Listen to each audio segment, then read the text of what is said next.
Self-mastery begins when inner control becomes stronger than external pressure. Most people believe their lives are shaped by circumstances, by people, by luck, or by situations beyond their reach, but the truth is far more uncomfortable and far more empowering. Life does not defeat a person from the outside first, it defeats them from the inside. External pressure only succeeds when internal governance is weak. When a person has no authority over their thoughts, emotions, and impulses, even small challenges feel overwhelming. But when inner control is developed, the same challenges lose their power to intimidate. Inner control is the ability to pause before reacting, to choose principle over impulse, and to act based on purpose rather than pressure. Every day, the world demands something from you. It demands your attention, your energy, your emotions, and often your compromise. Without self-mastery, you respond automatically. You react to insults, chase distractions, surrender to comfort, and justify poor decisions by blaming external forces. This is not because you are incapable, but because you have not trained yourself to lead yourself. External pressure is loud, persistent, and relentless. It comes in the form of expectations, opinions, trends, fear of rejection, fear of failure, and fear of being left behind. It pushes you to rush decisions, to follow crowds, and to abandon discipline for temporary relief. Inner control, on the other hand, is quiet. It does not announce itself. It is built in solitude, in routine, in moments when no one is watching. It is strengthened every time you say no to what feels good now for what will matter later. A person without inner control is constantly negotiating with their standards. They promise themselves discipline tomorrow while indulging today. They wait for motivation instead of cultivating commitment. They allow moods to dictate actions and circumstances to dictate identity. Over time, this weakens self-trust. When you repeatedly break promises to yourself, you begin to doubt your own word. Self-mastery restores that trust by aligning intention with action, even when pressure suggests otherwise. Inner control also reshapes how you interpret hardship. Instead of asking, "Why is this happening to me?" you begin to ask, "What is this developing in me?" Pressure no longer feels like an enemy, but a test of leadership over self. When you are governed internally, stress does not control you, criticism does not define you, and setbacks do not derail you. You remain centered while everything around you is unstable. This level of mastery is not achieved through intensity, but through consistency. You do not wake up one day suddenly in control of yourself. It is formed through daily decisions that appear insignificant, but compound over time. Choosing discipline when tired, choosing silence when angry, choosing patience when provoked, choosing focus when distracted. Each choice strengthens inner authority and weakens external influence. The greatest freedom a person can experience is not the absence of pressure, but the ability to stand firm under it. When inner control surpasses external pressure, you stop living reactively and start living intentionally.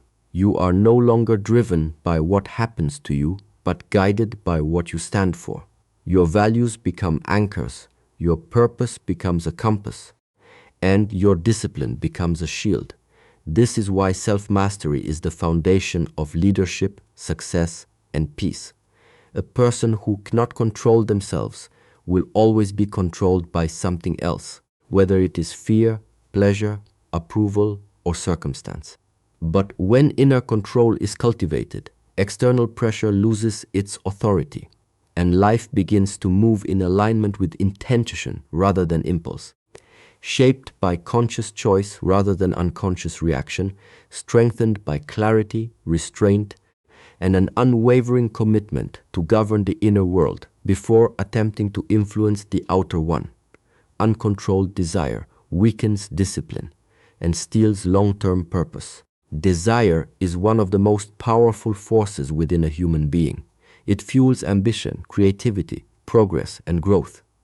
But when desire is not governed, it becomes destructive. What was meant to serve you begins to rule you. Instead of using desire as a tool, you become its servant, reacting to impulses rather than directing your life with intention. This is where discipline begins to erode, not suddenly, but quietly, decision by decision. Uncontrolled desire always demands immediate satisfaction. It rejects patience and resists delay. It convinces the mind that what feels good now is more important than what will matter later. In this state, long-term vision becomes blurry. Purpose requires endurance, but desire demands urgency. When urgency dominates, commitment weakens. People abandon routines, compromise standards, and justify shortcuts, all because desire speaks louder than discipline in the moment. Discipline is the ability to delay pleasure in exchange for progress. It is the willingness to say no now so that you can say yes to a greater future. Uncontrolled desire sabotages this process by reframing self-control as suffering and indulgence as reward. Slowly, the mind begins to associate discipline with loss and pleasure with freedom. This inversion is dangerous because it causes people to escape from the very habits that would elevate their lives. When desire is unchecked, purpose is no longer the guide. Instead of asking what aligns with my calling, the question becomes, what do I feel like doing right now? Feelings were never designed to lead. They were designed to respond. A life led by feelings becomes unstable, inconsistent, and reactive. One day there is motivation, the next day there is none. One day there is discipline, the next day excuses take over. Over time, this inconsistency drains momentum and creates frustration. Uncontrolled desire also fragments focus. Purpose requires concentration, but desire pulls attention in multiple directions. It chases novelty, comfort, validation, and escape. The mind becomes scattered, constantly stimulated, but rarely fulfilled. This scattered energy produces activity without achievement and movement without direction.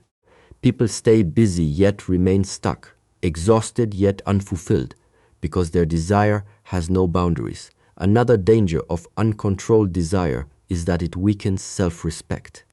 Every time a person gives in to an impulse they promised themselves they would resist, internal credibility is damaged. The mind begins to doubt its own leadership. When self-trust erodes, confidence becomes fragile. Discipline is not just about productivity, it is about integrity with oneself. Without it, even success feels hollow because the inner foundation is unstable. Desire must be trained, not eliminated. Suppressing desire entirely leads to repression, but directing it leads to mastery. When desire is aligned with purpose, it becomes fuel instead of distraction. It learns to wait, to cooperate with discipline, and to submit to vision. This alignment transforms temptation into testing and pressure into refinement. Long-term purpose demands sacrifice, consistency, and restraint. These qualities cannot survive in an environment where desire has unchecked authority. A person who wants everything immediately will eventually lose what matters most. But a person who learns to govern desire gains clarity, strength, and endurance. Discipline grows stronger when desire is placed in its proper role, serving vision rather than replacing it, supporting progress rather than sabotaging it, reinforcing purpose rather than stealing it through momentary satisfaction that fades as quickly as it arrives. Fear survives only where courage is not exercised. Fear is not a physical force, it is a psychological condition that feeds on avoidance. It grows stronger in silence, in hesitation, and in delay. The longer fear is left unchallenged, the more authority it claims over the mind. It does not need truth to survive, only permission. Fear convinces people to wait, to withdraw, and to settle, not because they are incapable, but because they have not yet acted in spite of it. Courage is not the absence of fear. It is the decision to move while fear is present, Many people believe they must first feel confident before taking action, but confidence is not a prerequisite for courage.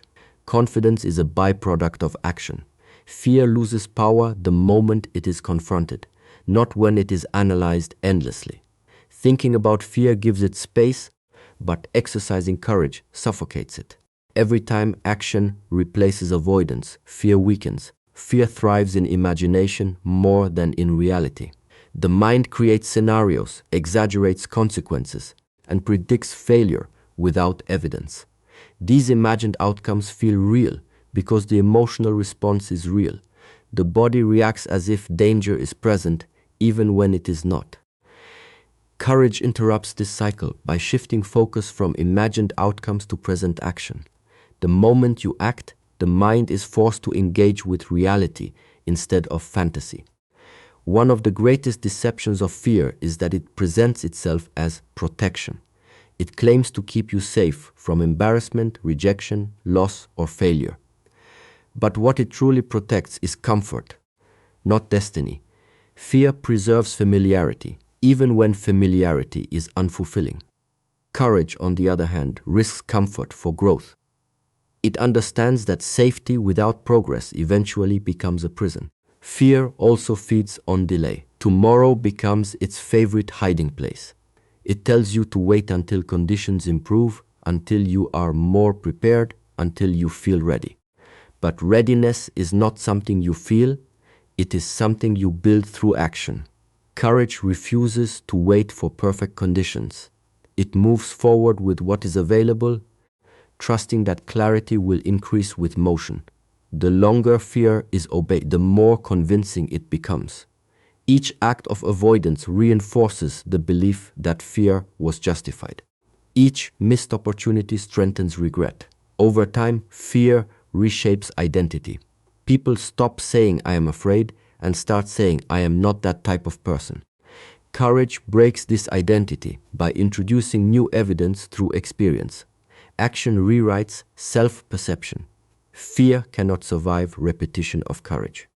The first step is always the heaviest because fear has not yet been challenged. But with each courageous act, resistance decreases. What once felt impossible becomes manageable. What once caused anxiety becomes familiar. Courage builds tolerance for discomfort, and discomfort is the training ground of growth. Fear also isolates. It convinces people to hide their ambitions, silence their voice, and shrink their presence. Courage restores expression. It allows a person to speak when silence feels safer, to stand when retreat feels easier, to try when failure feels threatening. This expression is not reckless, it is intentional movement toward purpose. Every meaningful life demands repeated acts of courage.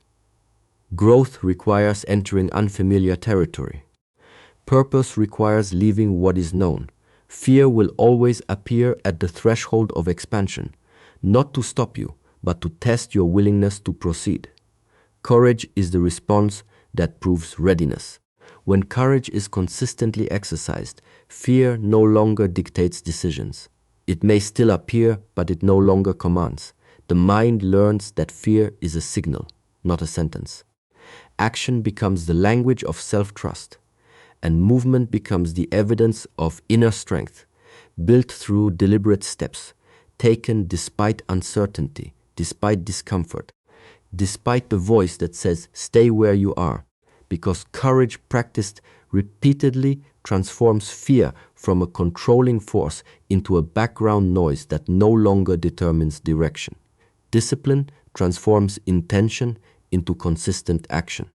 Intention alone has never built a strong life.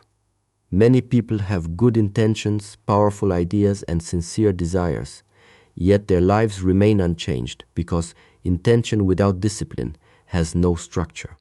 Discipline is what gives intention a body. It converts invisible desire into visible behavior. Without it, intention remains theoretical, admired in thought, but absent in reality. Discipline is not punishment. It is alignment. It aligns daily actions with long-term vision. It is choosing structure over chaos and direction over convenience. When discipline is missing, actions are dictated by mood, energy levels, or external circumstances. This creates inconsistency, and inconsistency erodes progress. A disciplined person may not always feel motivated, but they act regardless, understanding that feelings are unreliable guides. Consistency is the true power of discipline. Small actions repeated daily outperform dramatic efforts applied occasionally. Discipline respects the process. It understands that growth is cumulative, not instant. Each disciplined decision may feel insignificant, but together they form momentum. Over time, momentum becomes identity. What you repeatedly do becomes who you believe you are, and belief reinforces behavior. Without discipline, intention becomes frustrated. People begin to question their abilities when the real issue is not capacity but commitment. They blame lack of talent, resources, or opportunity, ignoring the absence of routine and structure. Discipline eliminates excuses by creating predictability. When actions are scheduled, progress is no longer dependent on emotion or inspiration. Discipline also builds self-trust. Every time you do what you said you would do, even when it is uncomfortable, your mind records evidence of reliability. This internal credibility strengthens confidence. Confidence is not arrogance. It is familiarity with your own consistency. A disciplined person knows they can depend on themselves, and this knowledge creates inner stability. Another function of discipline is resistance to distraction. The modern world constantly competes for attention. Without discipline, focus becomes fragmented. Discipline creates boundaries. It decides what deserves time and what does not. It protects energy from being wasted on activities that do not contribute to purpose. This protection is essential because energy is limited, and unfocused energy produces shallow results. Discipline is also a form of self-respect. It communicates that your goals are worthy of effort and your future is worthy of sacrifice. When discipline is absent, people often feel guilt and dissatisfaction, not because they are failing externally, but because they are betraying their own potential internally. Discipline restores integrity between what you value and how you live. The discomfort of discipline is temporary, but the cost of indiscipline is permanent. Discipline may require early mornings, repeated practice, delayed gratification, and sustained effort, but indiscipline demands regret, frustration, and unrealized potential. One builds strength, the other builds excuses. Discipline does not remove obstacles, it prepares you to face them. Challenges are inevitable, but discipline equips you with endurance. When life becomes difficult, disciplined habits become anchors. They keep you grounded when motivation fades and circumstances shift. In moments of pressure, discipline carries you forward when emotion cannot. Over time, discipline simplifies life. Decisions become easier because routines reduce negotiation. You no longer debate whether to act, you simply follow the structure you have built. This simplicity reduces mental fatigue and increases clarity. Discipline creates order, and order creates freedom. True freedom is not the ability to do whatever you want in the moment, but the ability to do what you must for the future you desire. Discipline is the bridge between intention and reality, strengthened by repetition, sustained by commitment, and proven through consistent action that continues long after enthusiasm has faded, shaping character, producing results, and defining a life governed by purpose rather than impulse. Purpose gives direction, endurance, and meaning to self-control. Without purpose, self-control becomes a struggle against yourself, a constant battle between desire and restraint, with no higher reason to sustain it. But when purpose is present, self-control is no longer punishment, it becomes alignment. It is no longer about what you are denying yourself, but about what you are becoming. Purpose turns discipline into devotion and effort into meaning. Direction is the first gift of purpose. A life without direction is easily pulled by distraction, emotion, and external influence. People without purpose may still be active, but their activity lacks coherence. They move, but they do not necessarily progress. Purpose acts as a compass that organizes energy.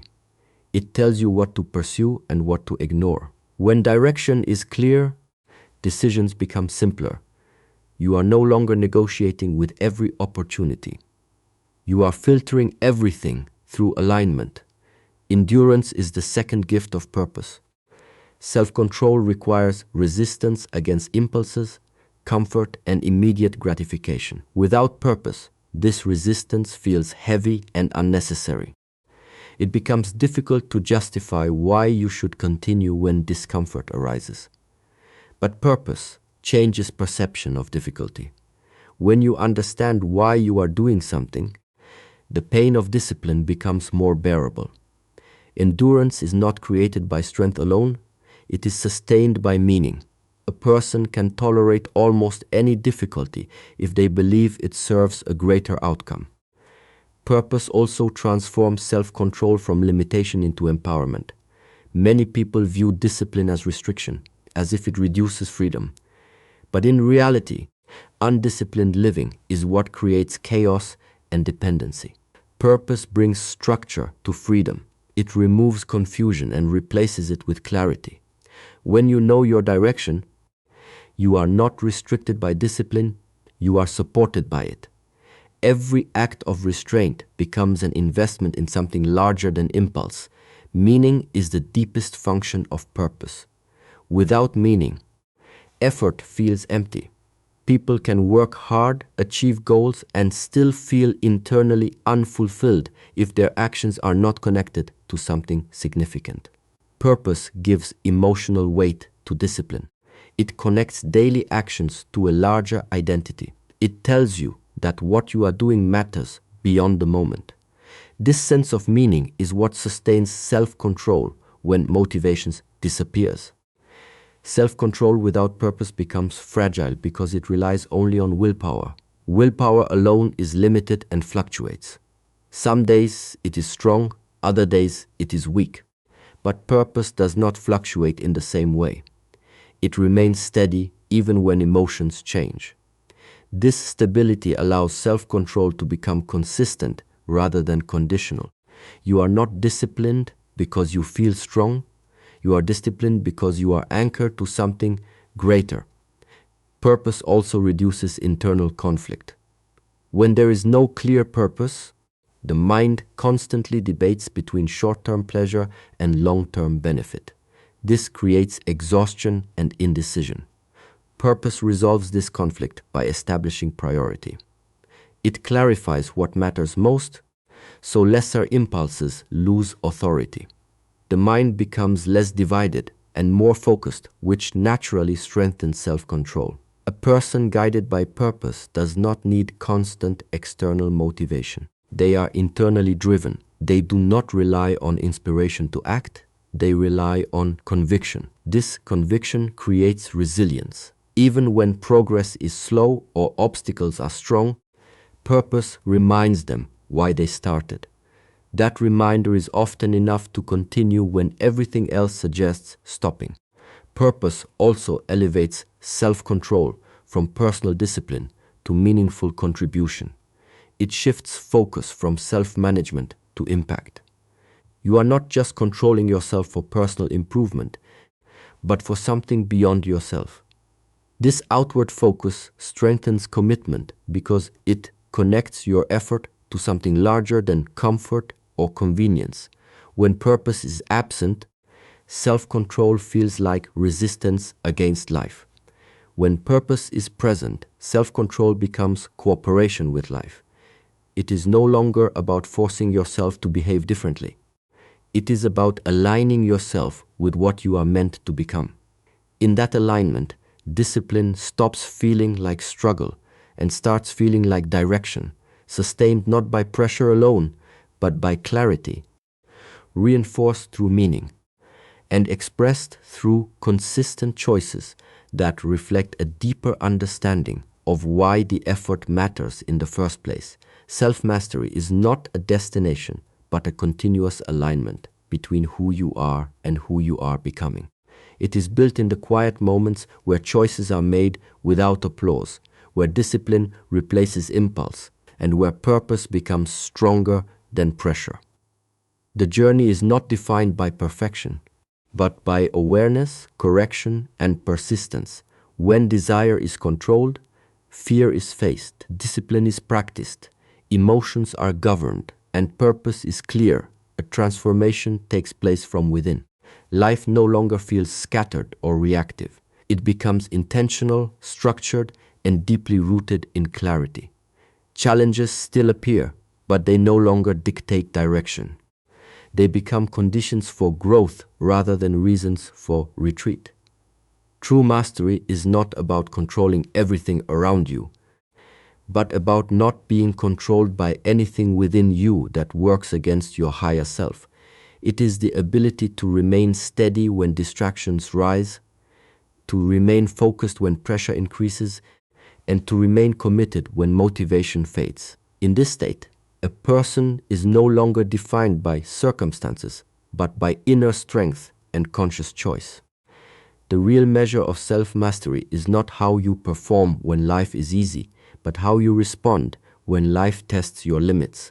And in that response, character is revealed, direction is confirmed, and transformation is completed through the consistent practice of awareness, discipline, and purpose-driven living.